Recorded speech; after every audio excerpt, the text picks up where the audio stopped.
now lot of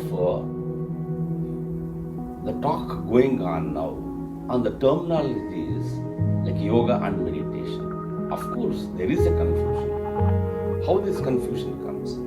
Like normally when yoga means, the people go for physical exercises.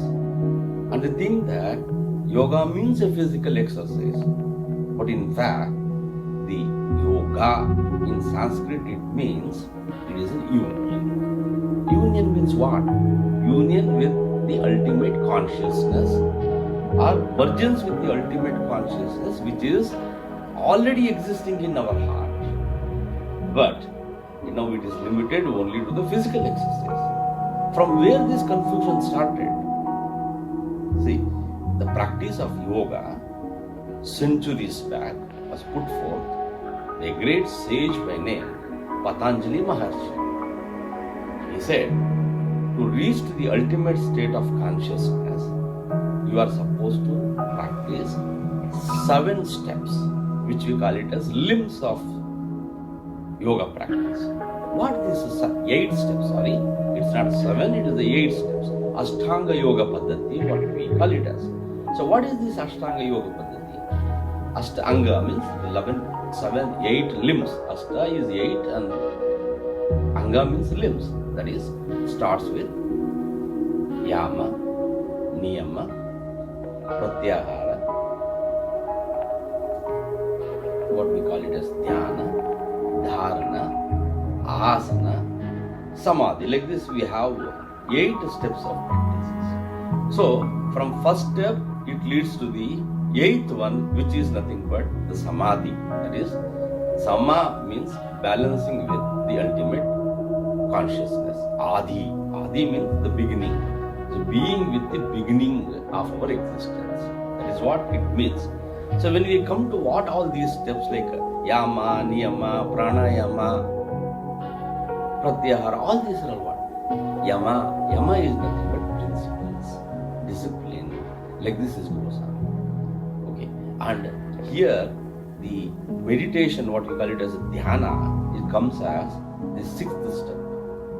Then dhyana, dharana, samadhi. So that's how it goes on.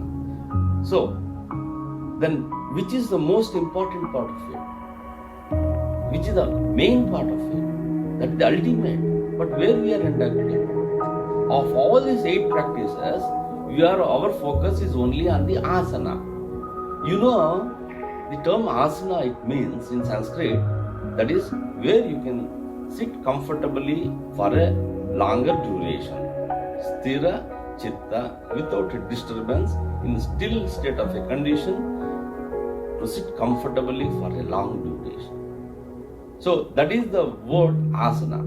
But now the asana has become so prominent that only the prominence is given asana, but not the ultimate purpose for which the yoga was started practicing. So I hope you understood the difference between what this one, what we call it as yoga, and the terminology meditation.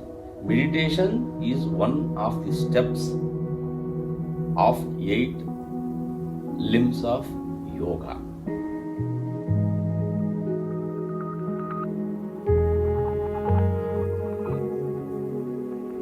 See, in fact, this practice was supposed to be started at the age of 6. As per our ancient culture, at the age of 6, so we used to do Upanayana and send them to ashram. In the ashram, they were step by step, they were introducing this to the students, like Yama.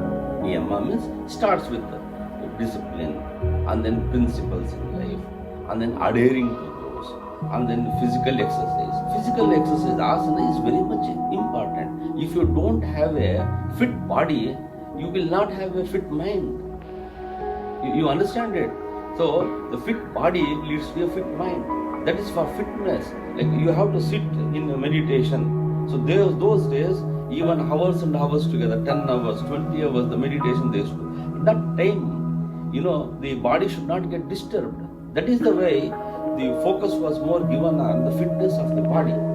And further, the different exercises were asked to conduct, like Surya Namaskar, and then Mayura Asana. These are all, it is to strengthen each and every part of the body, so that when you sit in meditation, in no way you get disturbed and you can merge into the ultimate consciousness.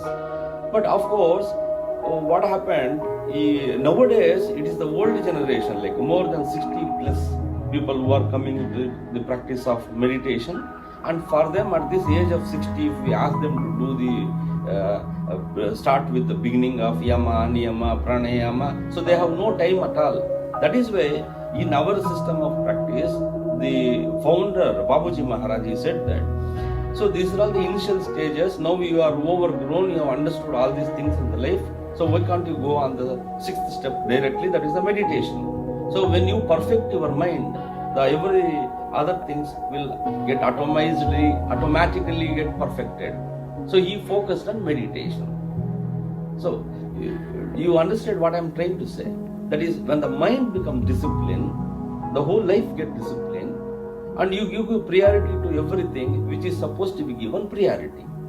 So when the question of comes, what is this meditation? It is considered as Raja Yoga. Why the Raja Yoga, the terminology has come for meditation practice? That is, see, the human body, the head, we call it like a crown. So that is why we wear what you call kirit, that crown on the head. So it is the practice of the mind. Mind is considered as the Raja in the human body. And using that mind, we are going to become one with the ultimate consciousness which is already existing in us. That's why it is also known as Raja Yoga, using the mind for becoming one with the ultimate consciousness which is existing in us. Now coming to what is meditation? So how to do it? Is it difficult? Is it time consuming? So these are all so many questions, always crops up in the minds of the people. You see, the spiritual practice says meditation is nothing but continuous thinking. So are we not continuously thinking? So when something bugs our mind, we get continuously thinking about it. But why should I not do that? Yes, of course you should not do it, because it creates more stress. Your already stressed mind leads to more stress and more confusion, more strain, and you become what you can call anxious, restless, and leads to all types of problems in the life. That is the reason we are not asking you to do such type of continuous thinking. A continuous thinking on such a subject which makes you feel very happy, contented, peaceful, calms, and which is soul, what you can call soul cherishing, which makes you feel proud that yes, I did something, yes, I have thinking on something which is the more noble in my life. We ask you to think on such a subject which is very touching to your heart. So which can be such a subject which is very touching to our heart? Normally, from time in time, irrespective of their educational level or anything, it was something connected with the divine, connected with God, connected with Allah, connected with Bhagavan. So these are all the subject when we think about it. It makes us very calm, serene, and it makes us feel, yes, today I am doing something so nice, so profound. It is taking me somewhere, and that type of happiness crops up in me. And that is why we say,